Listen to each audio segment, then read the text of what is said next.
दोस्तों, रोज़ की तरह लिखित ब्लॉग में सबका हार्दिक स्वागत है। सबके मंगल भविष्य की कामना के साथ आज प्रेरणादायक विचारों में हमारे जीवन में दोस्तों अनेक प्रकार के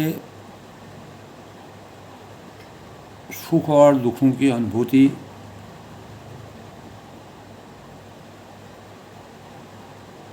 होती है और सुख और दुखों का आना जाना लगा रहता है, क्योंकि मानव जीवन में अवतरित होने के पश्चात हमें किन्हीं अनुभूतियों में जहाँ सुख का अनुभव होता है, वहीं किन्हीं अनुभूति में हम दुख का अनुभव करते हैं। स्थितियाँ अलग अलग हैं, परिवेश अलग अलग हैं और उन स्थितियों में हमारे अंतःकरण में जब सुख या दुख की अनुभूति होती है तो जहाँ एक और सुख की अनुभूति से हम अपनी संवेदनाओं में उत्साह वर्धकता का समावेश करते हैं, वहीं दूसरी ओर जब दुख की अनुभूति होती है तो हम अपने को मलिनता या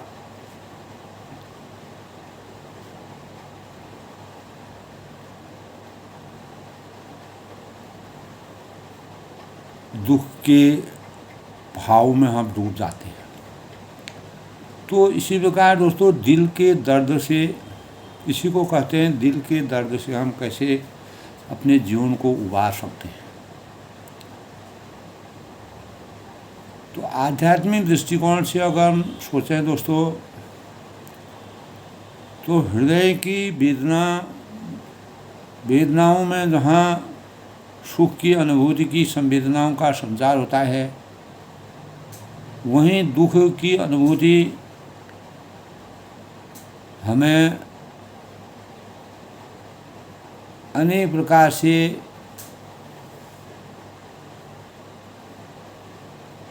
व्यथित कर देती है। तो जब हमारा हृदय दांव पर होता है तो स्पष्टता दोस्तों देखना मुश्किल होता है, लेकिन एक बात बहुत स्पष्ट मेरे विचार से एक बात पर पूर्ण रूप से स्पष्ट रहा है दोस्तों। ऐसी स्थिति में हमारे पास जो कुछ है उसके लिए कृतज्ञ होना एक बात है। आप जिसके हकदार हैं उससे कम का समझौता करना दूसरी बात है। दोनों में फ़र्क होता है। अगर हम अब भी अपने बाल मन की सुन रहे हैं तो हम ऐसे लोगों के प्रति आकर्षित होते हैं जो हमारे लिए अच्छे नहीं हैं, लेकिन हमें उस पल बेहतर महसूस कराते हैं। तो अपना आत्मगौरव किसी दूसरे के दर्द यानी दूसरे के इर्द गिर्द आसपास न लपेटें। तो कोई भी शाब्दिक या भावात्मक या शारीरिक दुर्व्यवहार का हकदार नहीं होता है दोस्तों। इससे बेहतर तो अकेले रहना होता है। नहीं आपको किसी अपमानजनक या शोषक का विषाक्त संबंध को मित्रता में बदलने की अनुमति देनी चाहिए। हमारा यकीन मानिए दोस्तों, यह समीकरण नहीं बदलेगा। हर संबंध में, हर व्यवस्था में हमारे पास यह तय करने का मौका होता है कि हम हर एक मानव की अपेक्षित खुशी का स्तर क्या हो और वह दर्द का स्तर कितना हो जिसे हम स्वीकार करेंगे। तो कोई संबंध आदर्श नहीं होता है, लेकिन अगर खुशी कभी निश्चित ऊंचाई तक नहीं पहुंच पाती है तो काफ़ी कम रहती है। तो यह तब तक नहीं बदलता है दोस्तों जब तक कि हम और आप दोनों ही काफ़ी मेहनत न करें। तो यही इस बारे में सच है कि हम कितना निराशा सहन करने के लिए तैयार होते हैं। निराशा के जीवन में अपने को तपाते हैं। तो हो सकता है कि हमारे जुड़ाव की जो शुरुआत धीमी हो, एक दूसरे को जानने में थोड़ा समय लग सकता है, लेकिन अगर यह कभी संतुष्टिदायक स्तर पर नहीं पहुंचती है तो हमको यह निर्णय लेने की ज़रूरत है कि इसे स्वीकार करें या आगे बढ़ें। दोस्तों हमको यह भी जानना चाहिए कि यह आसान नहीं है। जब खुशी का आनंद के बीच का अंतर मन व हृदय में रहता है तो हम आनंद का चुनाव करते हैं, चाहे जो हुआ हो या न हुआ हो।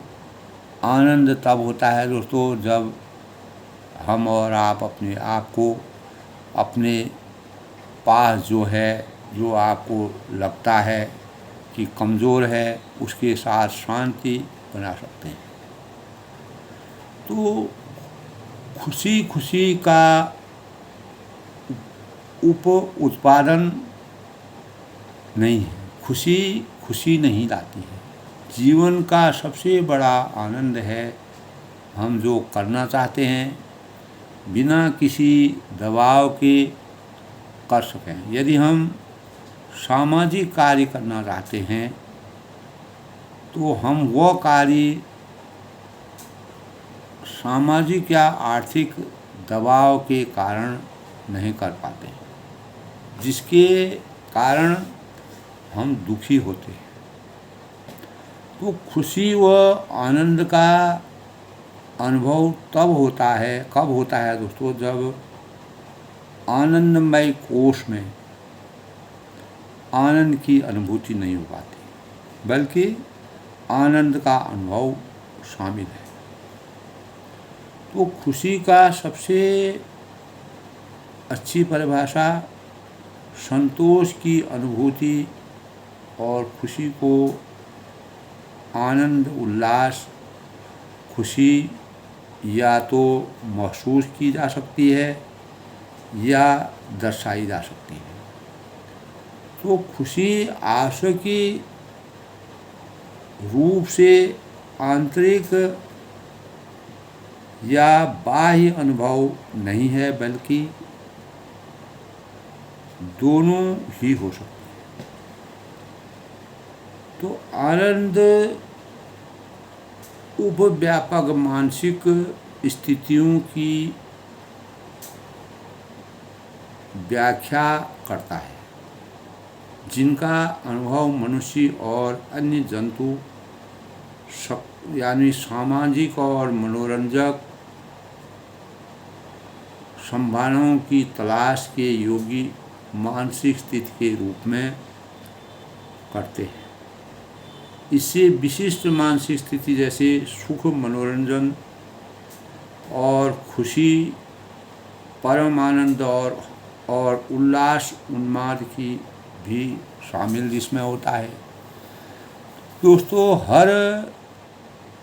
यानी हम जानते हैं कि यह आसान नहीं है, लेकिन जब हमारे किसी के साथ गुणवत्तापूर्ण समय गुजारा जाता है, जब आपके किसी में निवेश किया है, जब आपने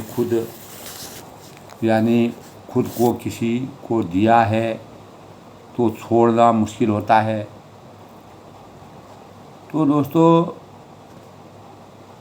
हम कल्पना करते हैं कि हमारे संबंधों में जो जकड़ना और चिपकना होता है वह यह दिखाता है कि हम प्रेम करते हैं, जबकि दरअसल यह सिर्फ आसक्ति है जिससे दर्द होता है, क्योंकि हम जितना ज़्यादा जकड़ते हैं हम खोने से उतना ही ज़्यादा डरते हैं, और अगर हम खो देते हैं तो जाहिर है कि हमें कष्ट होगा। अंततः दोस्तों, किसी भी गलत व्यक्ति को छोड़ने पर कम दर्द होता है, जबकि उससे जुड़े रहने से ज़्यादा दर्द होता है। तो दिल के दर्द से उबरने के लिए जिन रणनीतियों में हमारी सलाह यह है कि दोस्तों, स्व के सन्यासी विचारों से सीधे बदना, यानी हमें शांति और उद्देश्य तक अपना रास्ता खोजने का तरीका बताती है। चाहे हमारे मन में कोई भी विकार हो, हम उससे दूर नहीं भागते हैं, तो हम खुद को उसका आंकलन करने और परिवर्तन करने की जगह देते हैं। खोजो, रुको, बदलो, ये भावना हमारे अंदर आती है। हर भावना को महसूस करना हमारा नितांत कर्तव्य है। दिल के दर्द से अपना ध्यान भटकाना संभव है, लेकिन यह समाधान सिर्फ अल्पकालीन होता है, कुछ समय के लिए होता है। और अगर हम और आप अपनी भावनाओं को नकारते हैं तो अंत में दूसरे तरीकों से कष्ट उठाते हैं। शोधकर्ताओं ने, अनेक वैज्ञानिकों ने, मनोवैज्ञानिकों ने नए आने वाले जो अध्ययनरत विद्यार्थी हैं यह देखने के लिए किया कि वो इस परिवर्तन के प्रति कितनी अच्छी तरह अनुकूलन कर सकते थे। उन्होंने पाया कि जिन विद्यार्थियों ने अपनी भावनाओं का दमन करने की प्रवृत्ति की थी, जिनने दमन करने की प्रवृत्ति थी, उनके कम करीबी संबंध थे, वे कम सामाजिक समर्थन महसूस करते थे और उसके बजाय सोचा कि हम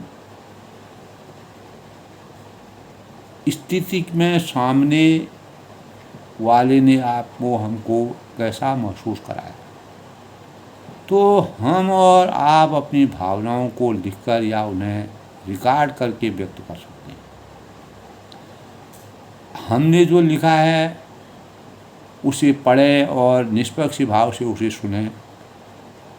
क्या आपको कोई दोहराव भरे पैटर्न सुनाई देते हैं? यानी हम और आप खुद से नुकसान के बारे में पूछ सकते हैं, स्वयं चिंतन से, और प्रश्न ध्यान भी कर सकते हैं। हम भावनाओं के रिश्ते पसंद करते हैं।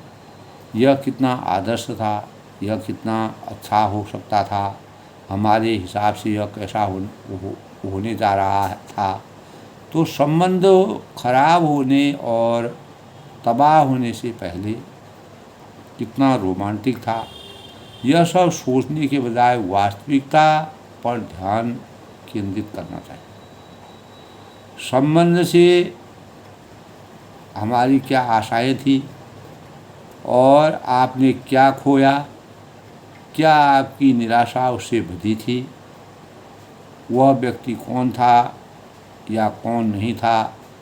अपनी भावनाओं को टटोलें जब तक कि आप दर्द की जड़ तक न पहुँच जाए। यानी जो हमारे हृदय के अंतःकरण में दर्द का एहसास हुआ है, उस दर्द की जड़ को हमको ढूंढना है और वह अपनी भावनाओं को टटोलने की हमको आवश्यकता होती है। तो स्थिति और परिस्थिति से हमको सीख लेनी चाहिए। हम फिल्म हैं, संगीत हैं और बाकी मीडिया हमें सीमित और प्रायः गलत संदेश भेजता है कि प्रेम को कैसे दिखाना चाहिए। ब्रेकअप की वास्तविकता का इस्तेमाल करके यथार्थवादी अपेक्षाएं तय कर रहे हैं कि आप किसके हकदार हैं और कौन आपको किसी नए संबंध की क्या ज़रूरत है। तो दोस्तों, हमें अपने जीवन में याद रखना चाहिए कि हमारी और आपकी ज़रूरत उस व्यक्ति से भिन्न हो सकती है, किसी दूसरे व्यक्ति से भिन्न हो सकती है, जिसके जिसके यानी जिसके साथ आपका लगाव टूटा है, आपका ब्रेकअप हुआ है, और या अगले व्यक्ति से भी जो आपके जीवन में आता है। तो हमारी आपकी सबसे बड़ी अपेक्षा क्या थी जो पूरी नहीं हुई? तो आपके लिए क्या महत्वपूर्ण था, हमारे लिए क्या महत्वपूर्ण था, उस संबंध में क्या अच्छा था, क्या बुरा था, इसके ख़त्म होने पर आपकी भूमिका क्या थी?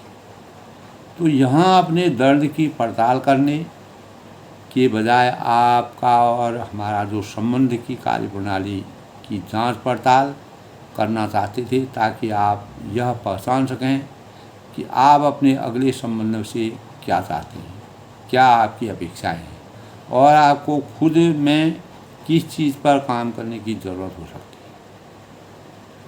तो दोस्तों, अपने मूल्य में विश्वास कभी नहीं खोना चाहिए।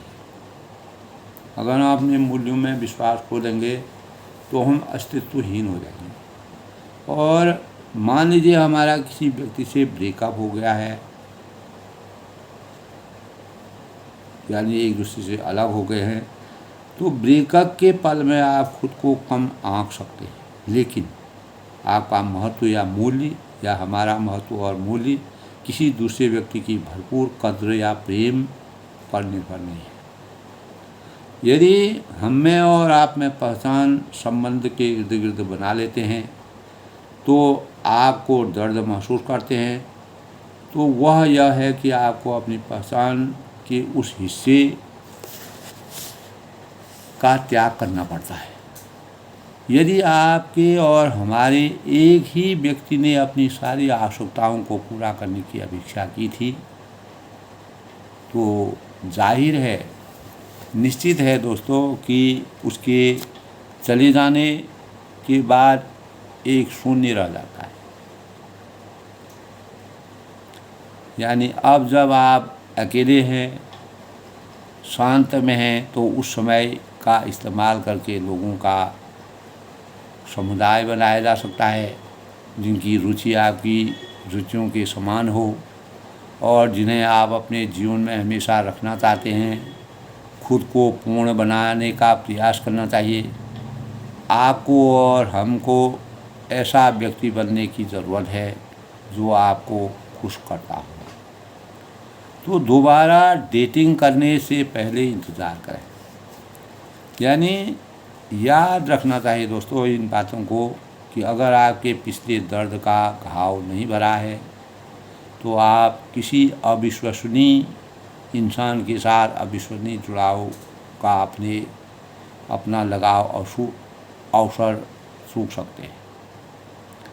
तो जल्दीबाजी करने से हमारी चूक हो सकती है। तो जल्दीबाजी न करना, प्रतिशोध में डेटिंग शुरू न करें, इससे केवल ज़्यादा चोट और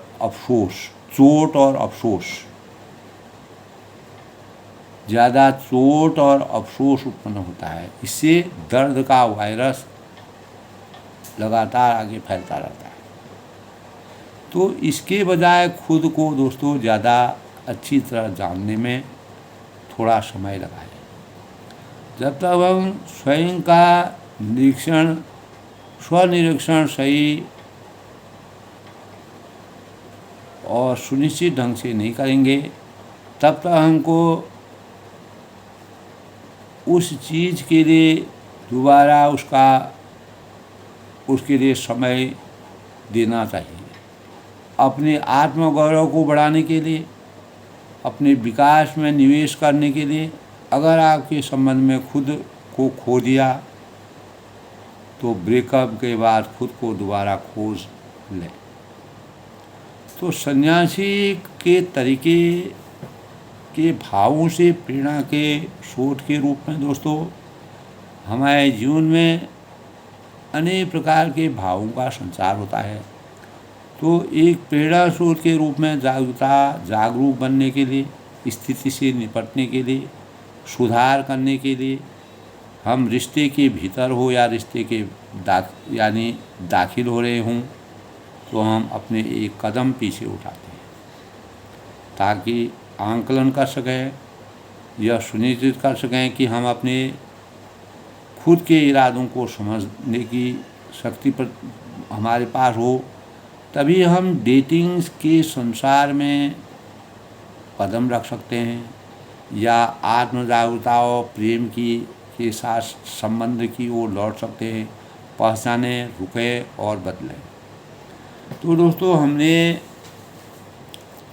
जो अपना ध्यान है, अपना आकर्षण है, अपना केंद्र बिंदु है, हमारे जीवन में अंतरंग संबंधों का फोकस करने के लिए बाहर की ओर मोड़ा है।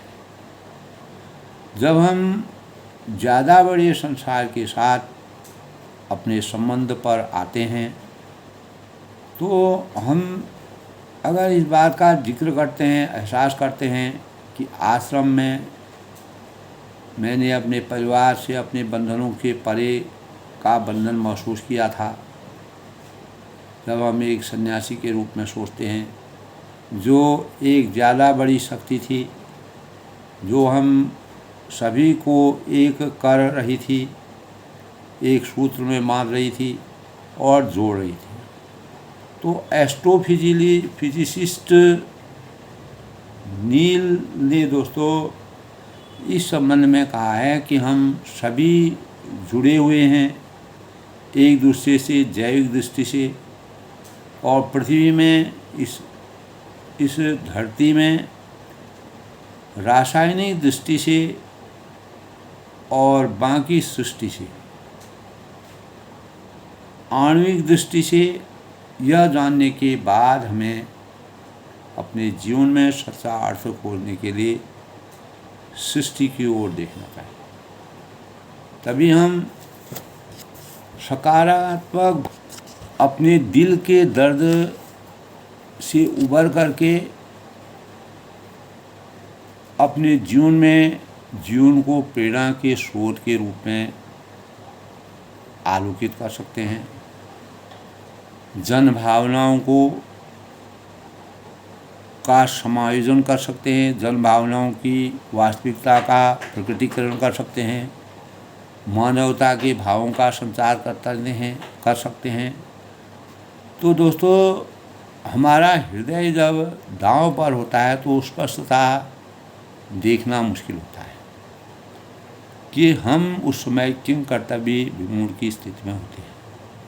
तो हर संबंध में हमारे पास यह तय करने का मौका होता है कि हमारी क्या अपेक्षित इच्छा, हमारी अपेक्षा अनुसार क्या खुशी है, उसका स्तर क्या हो और वह दर्द का स्तर कितना हो जिसे आप स्वीकार करेंगे। तो कोई भी संबंध आदर्श नहीं होता है, लेकिन अगर खुशी कभी निश्चित ऊंचाई पर नहीं पहुंच पाती है या काफ़ी कम रहती है, तो तब तक नहीं बदलती है जब तक कि हम और आप दोनों ही काफ़ी मेहनत करें। तो मेहनत करने से ही अपने चक्षुओं चारों ओर के परिवेश का ध्यान रख करके अपने दिल के एहसास और दर्द से उबरने की शक्ति हमको तब प्राप्त होती है जब हम आसान और तरीके से गुणवत्तापूर्ण अपने समय का सुनिश्चितीकरण करते हैं और किसी भी कार्य को करने के लिए एक सन्यासी के विचारों से बंधकर अगर हम कार्य के स्वरूप को आकार प्रदान करेंगे तो निश्चित ही हम अपने दिल के दर्द हमारे अंतःकरण में उभरता है, उससे हम छुटकारा पा सकते हैं।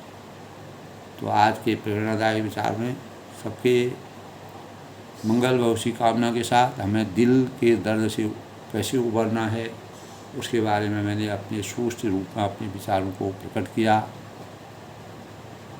और सभी होनहार बच्चों को इन भावनाओं के अनुसार इन भावनाओं को अपने अंतस में विचार करके जीवन की सकारात्मकता को दिल के दर्द से उबरने के प्रयासों का सही आंकलन करके अपने जीवन को चरितार्थ करना चाहिए। सब लोग खुश रहें, प्रसन्न रहें, सबके मंगल हो की कामना।